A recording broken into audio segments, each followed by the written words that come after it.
chères mamans, chères sœurs, chères filles, mesdames et messieurs, le 8 mars de chaque année, la communauté internationale nous réunit autour de la situation de la femme dans chaque pays.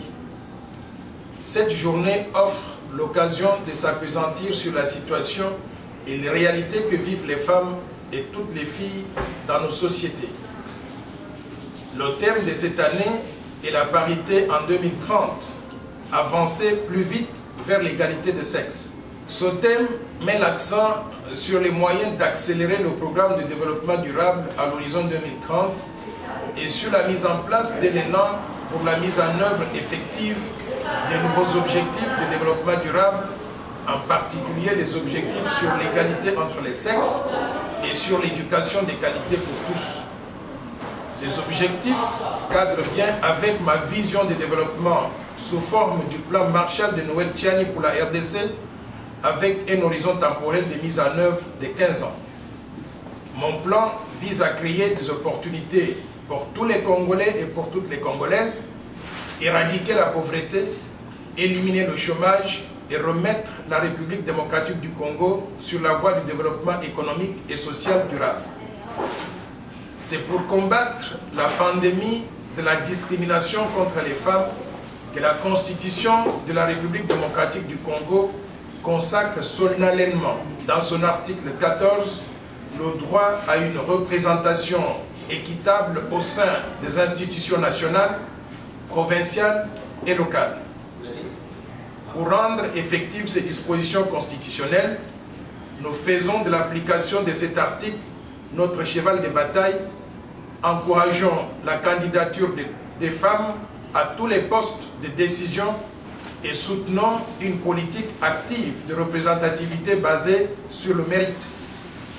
Nous reconnaissons les capacités des femmes congolaises dans le maintien des familles et des communautés depuis des décennies de crise économique et sociale profonde dans notre pays. Nous reconnaissons que les femmes ont un rôle à jouer, un rôle important pour éradiquer la pauvreté et faire face à différents défis de développement que rencontre notre pays. Une économie ne peut réaliser son potentiel maximal que si tous ses habitants atteignent leur potentiel aussi. Étant donné que les femmes représentent au moins 50% de la population de notre pays, nous devons les inclure dans tout effort de développement de la République démocratique du Congo. Encourageons donc les femmes et les filles à lutter pour l'égalité avec les hommes et les garçons en tant que dirigeants, entrepreneurs, penseurs, rêveurs et acteurs dans la société. Au même titre que les hommes, les femmes congolaises doivent être des moteurs de progrès et de la croissance économique dans notre pays et donc des agents du changement pour se faire entendre et prendre en main leur propre destin. Non seulement aujourd'hui, mais chaque jour, nous devons investir dans les femmes et les filles comme elles ont toujours investi donc en nous depuis la naissance de chacun de nous. En tant que pays, nous devons nous engager d'abord à mettre fin à toute forme de discrimination à l'égard des femmes et des filles. Ensuite, éliminer de la vie pratique, de la vie publique et de la vie privée toute forme de discrimination et de violence faites aux femmes et aux filles, y compris la traite et l'exploitation sexuelle et d'autres types d'exploitation.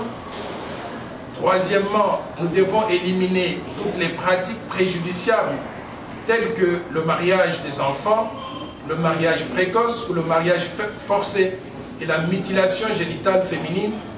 Et enfin, promouvoir le principe de l'égalité et de la parité entre hommes et femmes, entre garçons et filles.